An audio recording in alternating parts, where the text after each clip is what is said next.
हर 60 साल बाद लाखों की संख्या में ताओतेई नाम के इंसानी मांस खाने वाले खूंखार दानव पूरी दुनिया को तबाह करने निकल पड़ते हैं। इन्हें रोकने के लिए इंसानों के पास सिर्फ एक ही उम्मीद है, एक विशाल दीवार और उस पर तैनात बहादुर योद्धा। लेकिन क्या यह दीवार इन राक्षसों को रोक पाएगी? आखिर यह दानव आए कहां से और क्या इंसान इनसे बच पाएंगे? आइए जानते हैं आज की इस शानदार कहानी में। कहानी की शुरुआत लगभग 1000 साल पुराने चीन से हुई, जहां कुछ विदेशी लुटेरे अपनी जान बचाकर तेजी से भाग रहे थे। उनके पीछे कई सोल्जर्स पूरी रफ्तार से उनका पीछा कर रहे थे, क्योंकि वे लोग कुछ कीमती सामान चुराकर वहां से फरार हुए थे। किसी तरह पीछा छुड़ाते हुए सभी सीधे एक सुनसान गुफा के अंदर पहुंच गए। वहां पहुंचने के बाद उन्होंने राहत की सांस ली और चुराए हुए सामान को निकालकर देखने लगे कि आखिर उनके हाथ क्या क्या लगा है। तभी उन्हें एक अजीब सा मैग्नेटिक पत्थर मिला। वहीं उन लुटेरों में से एक का नाम विलियम था। वह अपने साथी से एक रहस्यमयी ब्लैक पाउडर की बात करने लगा। उन्होंने इसके बारे में सुना था कि चीन में ऐसा बारूद बनाया जाता है, अगर यह उनके हाथ लग गया तो वे दुनिया के सबसे ताकतवर योद्धा बन सकते हैं, और इसके साथ चोरी करना पहले से भी कहीं ज्यादा आसान हो जाता। लेकिन उन्हें बिल्कुल भी अंदाजा नहीं था कि जिस चीज की तलाश में वे आए हैं उससे भी कहीं ज्यादा खतरनाक चीज उनका इंतजार कर रहा था। जैसे ही विलियम और उसके साथी थोड़ी दूर आगे बढ़े, तभी अचानक एक रहस्यमयी जीव आकर उनके दो साथियों को बेरहमी से मार डाला। यह सब कुछ इतनी तेजी से हुआ कि किसी को उसे ठीक से देखने तक का मौका नहीं मिला। तभी विलियम को एहसास हुआ कि उसके पीछे कोई खड़ा है, इसलिए वह बिना देर किए अपनी तलवार निकालकर पूरी ताकत से पीछे वार कर देता है। उसके वार से उस रहस्यमयी जीव का एक हाथ कटकर शरीर से अलग हो गया और वह खुद गहरी खाई में जा गिरा। हालांकि उसका चेहरा किसी को दिखाई नहीं दिया। इसके बाद विलियम ने बिना देर किए वह कटा हुआ हाथ उठाकर अपने बैग में रख लिया।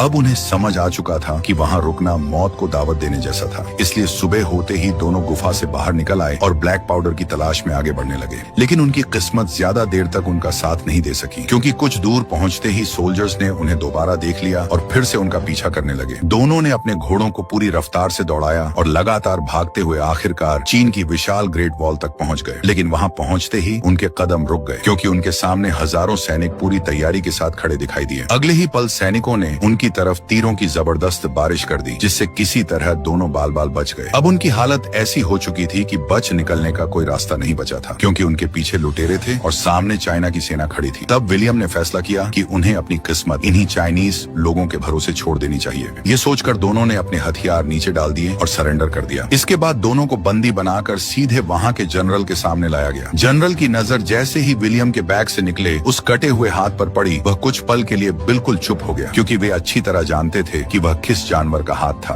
तभी फीमेल कमांडर लिन ने विलियम से पूछा कि आखिर यह हाथ उसे कहां से मिला। तब विलियम ने पूरी बात बताते हुए कहा कि एक रहस्यमयी जीव ने उन पर हमला किया था और लड़ाई के दौरान उसका हाथ कट गया, इसीलिए वह उसे अपने साथ ले आया ताकि किसी से उसके बारे में जानकारी मिल सके। लेकिन वहां मौजूद किसी भी इंसान ने उसकी बात पर विश्वास नहीं किया, बल्कि कमांडर लिन ने उसी समय उन दोनों को अपराधी बताते हुए साफ कह दिया कि उन्हें मौत की सजा मिलनी चाहिए। जनरल भी यही फैसला सुनाने वाला था कि तभी अचानक वहां मौजूद एक बुजुर्ग आदमी वांग आगे आया और विलियम की तलवार पर लगा हरे रंग का ताजा खून देखकर कहा कि शायद ये दोनों सच बोल रहे हैं। ये बात सुनते ही वहां मौजूद सभी लोग और भी ज्यादा घबरा गए, क्योंकि उन्हें समझ आ गया था कि ताओतेई नाम के खतरनाक मॉन्स्टर्स पूरे 60 साल बाद एक बार फिर लौट आए थे। लेकिन इससे पहले कि आगे कोई फैसला लिया जाता, तभी अचानक एक सैनिक दौड़ता हुआ वहां पहुंचा। उसके चेहरे पर साफ डर दिखाई दे रहा था। उसने हांफते हुए जनरल को बताया कि दुश्मनों ने किले पर हमला शुरू कर दिया है। ये खबर सुनते ही पूरे किले में अफरा तफरी मच गई। जनरल ने बिना एक पल गंवाए अपने सभी सैनिकों को युद्ध की तैयारी करने का हुक्म दे दिया। साथ ही विलियम और टोवर को ऊंची दीवार पर ले जाकर बांध दिया गया, ताकि उन्हें मॉन्स्टर के सामने चारे के रूप में इस्तेमाल किया जा सके। कुछ ही देर बाद पूरे किले में युद्ध की तैयारियां शुरू हुई।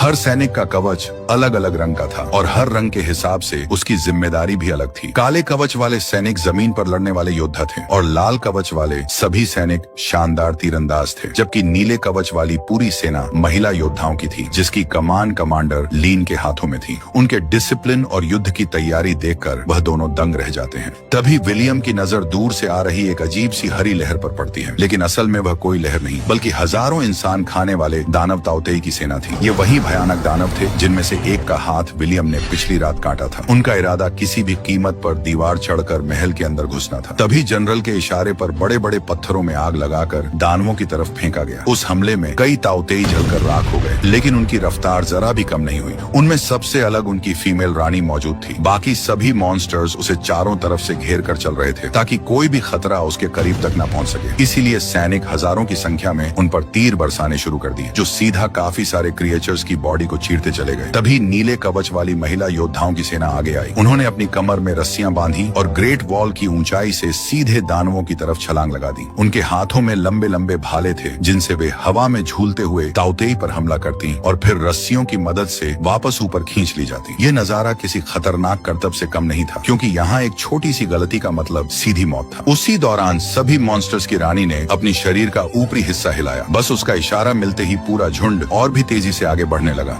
देखते ही देखते कई दानव ऊंची दीवार चढ़कर महल के ऊपर पहुंच गए और वहां मौजूद सैनिकों पर टूट पड़े। सैनिकों ने उन्हें रोकने की पूरी कोशिश की, लेकिन उन खतरनाक मॉन्स्टर्स की ताकत के सामने वे धीरे धीरे कमजोर पड़ने लगे। दूसरी तरफ विलियम और उसका साथी अब भी कैद में ही थे। तभी उनकी नजर एक बूढ़े आदमी पर पड़ती है, जो पास ही छिपा हुआ था। विलियम उससे अपनी रस्सियां खोलने को कहा। बूढ़ा बिना देर किए एक धारदार हथियार से दोनों की रस्सियां काट देता है। आजाद होते ही विलियम की नजर पेंग नाम के एक जवान चीनी सैनिक पर पड़ी, जो बुरी तरह खतरे में फंस चुका था। एक विशाल ताउतेई पूरी रफ्तार से उसकी तरफ बढ़ रहा था। विलियम बिना एक पल गंवाए पास पड़ा एक लंबा भाला उठाया और सीधे उस मॉन्स्टर के मुंह में घोंप दिया। उधर टोवर भी पीछे नहीं रहा। दोनों ने मिलकर उस खतरनाक दानव को वहीं ढेर कर दिया। ये देखकर जनरल शाओ और कमांडर लिन भी हैरान रह गए, क्योंकि जिन्हें वे अब तक सिर्फ कैदी समझ रहे थे, आज वही उनकी सेना के सैनिक की जान बचा रहे थे। तभी अचानक सभी मॉन्स्टर्स के रानी ने अपनी ऊपरी हिस्से को हिलाया। उसकी आवाज सुनते ही बाकी सारे दानव पीछे हटने लगे, मानो किसी ने उन्हें लौटने का हुक्म दे दिया हो। तभी विलियम को समझ आया कि इन सभी दानवों को उनकी रानी कंट्रोल करती है और उसके एक इशारे पर ही पूरा झुंड हमला करता है या पीछे हट जाता है। लेकिन सबसे हैरान करने वाली बात यह थी कि लौटते समय वे अपने मरे हुए साथियों की लाशें भी अपने साथ ले गए, ताकि इंसान उनके शरीर पर रिसर्च करके उनकी कोई कमजोरी पता न लगा सके। उनके युद्ध करने का अंदाज देखकर जनरल काफी खुश हुआ, क्योंकि अगर वे दोनों मदद नहीं करते तो शायद कई और सैनिक मारे जाते। लेकिन उसके चेहरे पर चिंता अब भी साफ दिखाई दे रही थी। वह अच्छी तरह जानता था कि यह तो सिर्फ शुरुआत थी। अगर इतने सारे मॉन्स्टर्स दोबारा लौट आए तो पूरे राज्य को बचाना नामुमकिन हो जाएगा। अगर आप ग्रेट वॉल में होते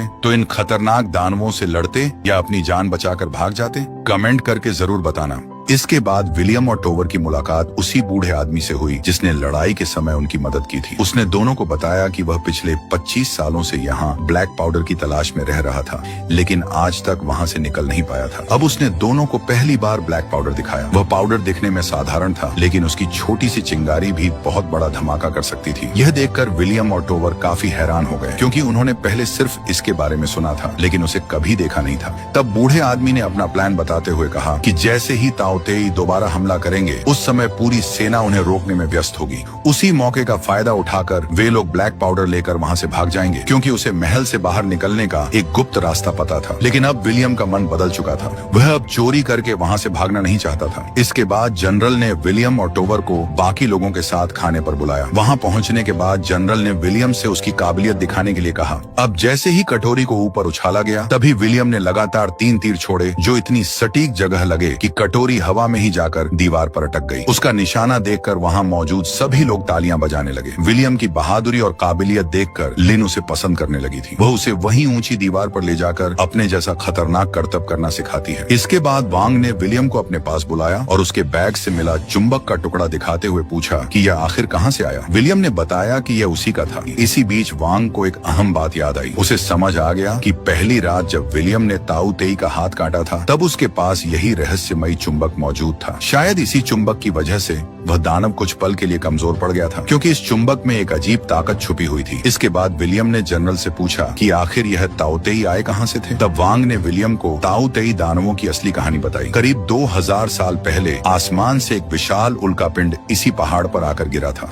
उस हादसे के बाद पूरा पहाड़ हरे रंग का हो गया और उसी उल्कापिंड से इन खतरनाक दानवों का जन्म हुआ था। हर 60 साल बाद ये दुनिया पर हमला करने निकलते थे और जहां भी जाते थे वहां तबाही मचा देते देते थे। लोगों का मानना था कि ये कोई साधारण जीव नहीं बल्कि इंसानों के लालच और पाप की सजा देने आए थे। इनका सिर्फ एक ही मकसद था, ज्यादा से ज्यादा मांस इकट्ठा करना। रास्ते में आने वाले हर इंसान और जानवर को मारकर ये उनका मांस अपनी रानी तक पहुंचाते थे। फिर उनकी रानी उसी मांस को खाकर सैकड़ों नए ताऊ तेई दानवों को जन्म देती थी। इसलिए अगर उनकी रानी को मार दिया जाए तो बाकी सभी ताऊ तेई भी अपने आप खत्म हो जाएंगे। लेकिन ऐसा करना लगभग नामुमकिन था क्योंकि हजारों दानव हर समय अपनी रानी की रक्षा करते रहते थे। इसके बाद वांग ने नक्शा दिखाते हुए बताया कि ग्रेट वॉल से सिर्फ 300 मील दूर चीन की राजधानी थी, जहां करीब 20 लाख लोग रहते थे। अगर ये दानव दीवार पार करने में कामयाब हो गए तो पूरा शहर उनका शिकार बन जाता और इतना मांस मिलने के बाद उन्हें पूरी दुनिया पर कब्जा करने से कोई नहीं रोक सकता था। ये पूरी कहानी सुनने के बाद विलियम के दिमाग में कई सवाल एक साथ घूमने लगे, लेकिन उसे बिल्कुल अंदाजा नहीं था कि बहुत जल्द उसे इन मॉन्स्टर्स का सबसे बड़ा राज पता चलने वाला था। इसी दौरान अचानक दीवार की तरफ से कुछ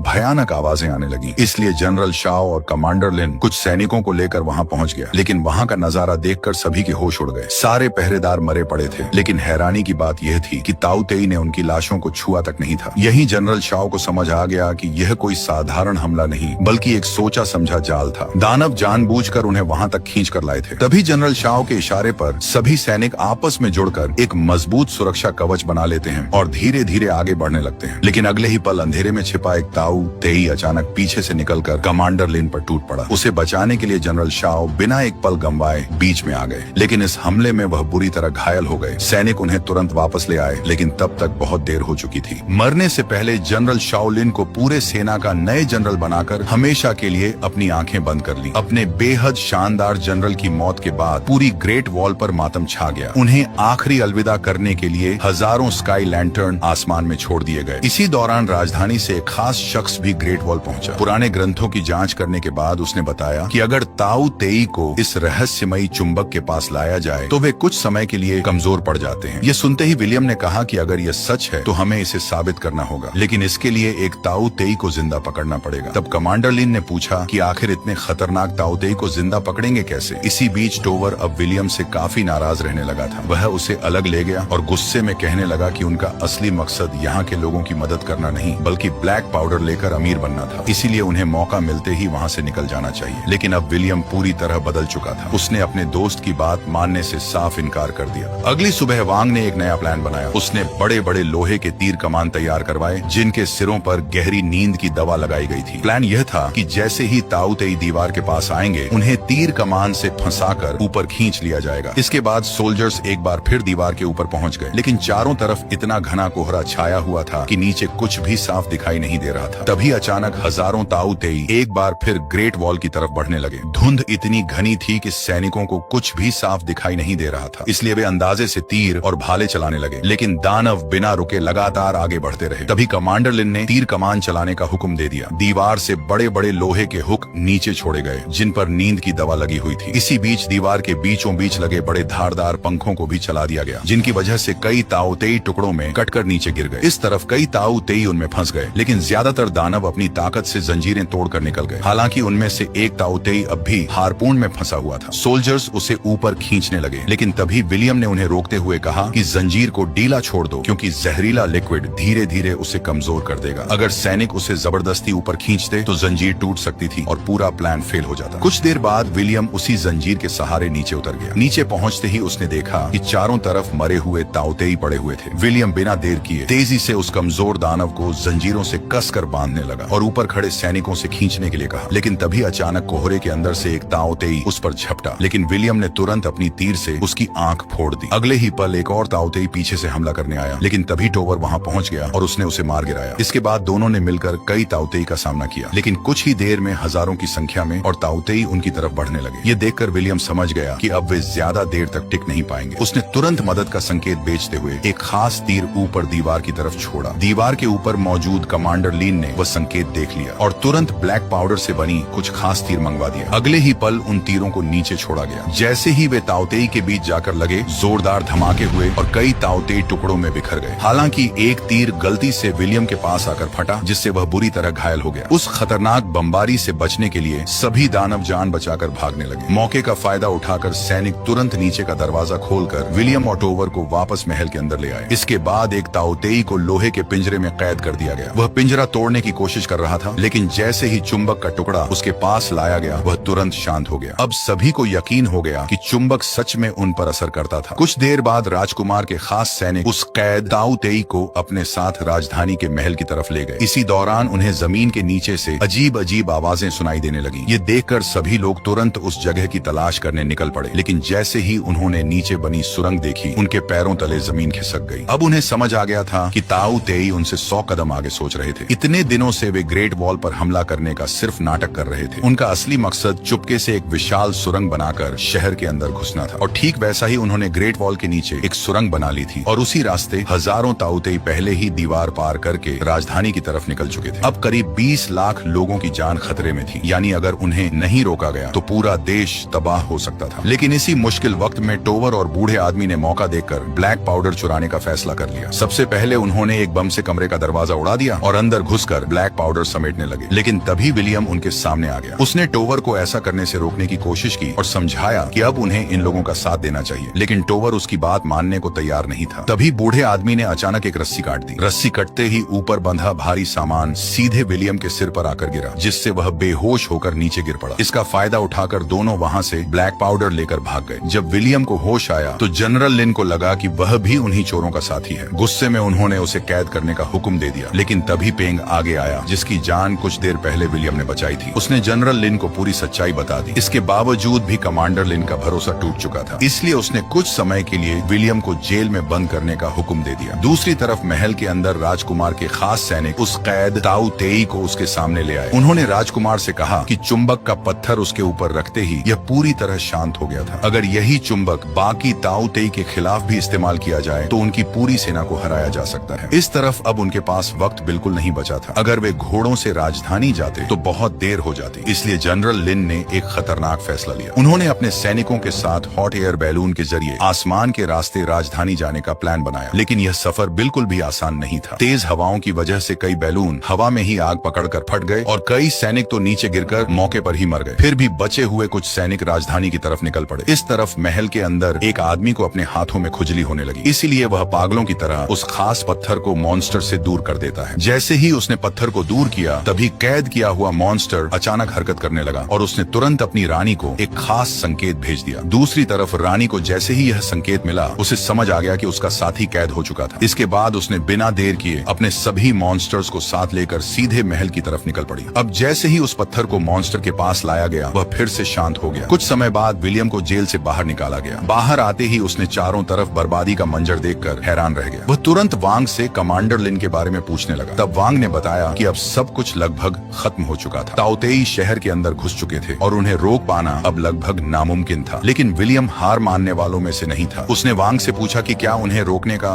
कोई दूसरा तरीका नहीं था। तब उसने बताया कि अगर उनकी रानी को मार दिया जाए तो बाकी सभी ताओतेई भी अपने आप मर जाएंगे। अब वह दोनों भी हॉट एयर बैलून के सहारे राजधानी की तरफ निकल पड़े। दूसरी तरफ कमांडर लिन अपने कुछ साथियों के साथ हवा में उड़ते हुए शहर की तरफ जा रही थी, लेकिन तभी कई ताओतेई ने उन पर हमला कर दिया। कुछ ताओतेई ऊंची इमारतों पर चढ़ गए और ऊपर उड़ रहे सैनिकों पर टूट पड़े। इसकी वजह से कमांडर लिन और उसके साथी नीचे गिर गए। जमीन पर उतरते ही लिन ने अपने भाले से एक ताओतेई को मार गिराया, लेकिन कुछ ही पल में दर्जनों ताओतेई ने उसे चारों तरफ से घेर लिया। ठीक उसी समय विलियम भी वहां पहुंच गया। उसने जोर से लिन को अपनी तरफ आने के लिए कहा। यह सुनते ही लिन ने बिना देर किए छलांग लगा दी और भाले का सहारा लेते हुए सीधे विलियम का हाथ पकड़ लिया। लेकिन वह मॉन्स्टर पीछा छोड़ने का नाम ही नहीं ले रहे थे। तभी विलियम ने ब्लैक पाउडर से भरा एक गोला लिन की हाथों में दिया, जिसे उसने नीचे मौजूद ताओतेई के बीच फेंक दिया। अगले ही पल एक जोरदार धमाका हुआ और वहां मौजूद कई मॉन्स्टर्स जलकर राख हो गए। इसके बाद विलियम, लिन और वांग किसी तरह पुराने महल के एक ऊंचे टावर तक पहुंच गए। अब उनके पास सिर्फ एक ही उम्मीद बची थी, वह जिंदा पकड़ा गया ताओतेई। इसलिए उन्होंने उसके पूरे शरीर पर ब्लैक पाउडर के गोले बांध दिए और उसके सामने काफी सारा मांस रख दिया। उनका प्लान यह था कि जैसे ही वह ताओतेई खाना लेकर अपनी रानी के पास जाएगा, उसी समय वे ब्लैक पाउडर में आग लगाकर एक ही धमाके में रानी को खत्म कर देंगे। इसके बाद सभी उस दानव को लेकर जमीन के नीचे बनी सुरंग से आगे बढ़ने लगे, लेकिन ताओतेई उनकी गंध पहचान चुके थे। देखते देखते ही देखते हजारों दानव सुरंग के अंदर घुस आए। अब बचकर निकलना लगभग नामुमकिन था। तभी पेंग ने एक बड़ा बलिदान देने का फैसला किया। उसने अपने शरीर पर बंधे विस्फोटक में आग लगा दी और दानवों के रास्ते में खड़ा हो गया। अगले ही पल एक भयानक धमाका हुआ। पेंग ने अपनी जान देकर विलियम, लिन और वांग की जान बचा ली। इसके बाद वहाँ मौजूद लोगों ने कैद किए हुए ताओ तेई के पास से चुंबक हटा दिया। चुंबक हटते ही वह होश में आया और खाना लेकर सीधे अपनी रानी की तरफ बढ़ने लगा। विलियम यह देखकर समझ गया कि अब उनका प्लान काम कर सकता था। इसके बाद वह और कमांडर लिन एक ऊंची जगह पर पहुंच गए ताकि वहां से रानी पर निशाना लगाया जा सके, जबकि वांग नीचे मॉन्स्टर्स को रोक कर रखा हुआ था। ऊपर पहुंचकर विलियम ने देखा कि नीचे ताओ तेई की रानी मौजूद थी और उसके चारों तरफ हजारों दानव पहरा दे रहे थे। इसी दौरान ब्लैक पाउडर से बंधा हुआ ताओ तेई धीरे धीरे रानी की तरफ बढ़ने लगा। मौका मिलते ही विलियम ने उस पर निशाना साधकर तीर छोड़ दिया, लेकिन तभी रानी की रक्षा कर रहे ताओ तेई उसके सामने आ गए। तीर सीधे उन्हीं से टकराया और हवा में ही फट गया। एक ही पल में उनका पूरा प्लान नाकाम हो गया। लेकिन मुसीबत अभी खत्म नहीं हुई थी, बल्कि अब उससे भी बड़ा खतरा उनके सामने आ चुका था। रानी की नजर विलियम और लिन पर पड़ गई। उसने इशारे के तौर पर अपना ऊपरी हिस्सा हिलाया और अगले ही पल हजारों ताओ तेई टावर की तरफ दौड़ पड़े। अब हालात पूरी तरह बेकाबू हो चुके थे। वांग समझ गया कि अब किसी एक को